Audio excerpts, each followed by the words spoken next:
Electric fence is a great tool, but like all tools, sometimes things go wrong. I'm going to walk you through the steps of testing and problem solving an issue with our electric fencing. Each and every time we set up electric fence, we test it to see what the charge is. So this fence tester, you just stick the ground rod into the ground as far as it will go, and then touch the reader to the fence. I like to, because there's multiple strands, just double check a few different places on the fence. This is reading 3.7, which tells me that something is grounding out the fence somewhere.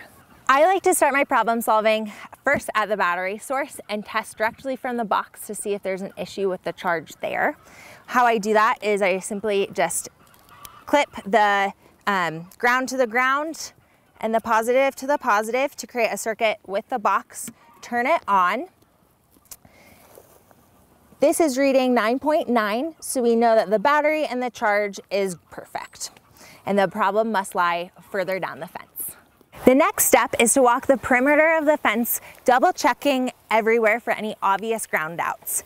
One common mistake is that the electric line is touching the metal bottom part of the stake and should just be popped up. The white lines are electric, the black bottom lines are not. Tall grass is another culprit for draining charge away from the fence. We often weed whack before we set up fence lines when the grass is at its highest, but for a quick fix like this, you can simply try to move the grass out of the way of the fence and get it on either side instead of touching in the fence.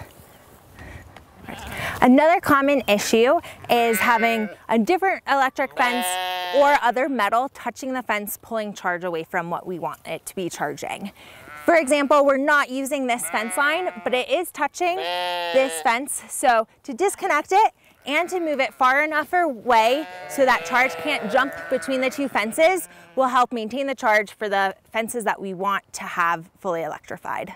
Another common mistake is at every juncture, not making sure that the fences are connected. So these two weren't fastened together, which prevented the circuit from being completed. So I'm going to twist them around and attach it to make sure that there's a charge going from one fence to the other. Wear and tear and damage on our electric fences can overall reduce the charge. Each of these strands is a circuit, and so every time we break a circuit, the ability for the full fence to be electrified at high power is reduced. This is a more intensive fix, but repairing our fence lines helps us have an overall higher charge to our fencing. The last thing is just making sure that the ground rod is in the ground far enough. For our soils, it's about 6 to 8 inches is fine. This is a little deeper. If you have drier or sandier soils, going in deeper will help strengthen the charge of your fence by completing that circuit with the ground. Electric fences can be a great tool to keep animals in and predators out. Hopefully these tips help you problem solve to get a great charge on your fence.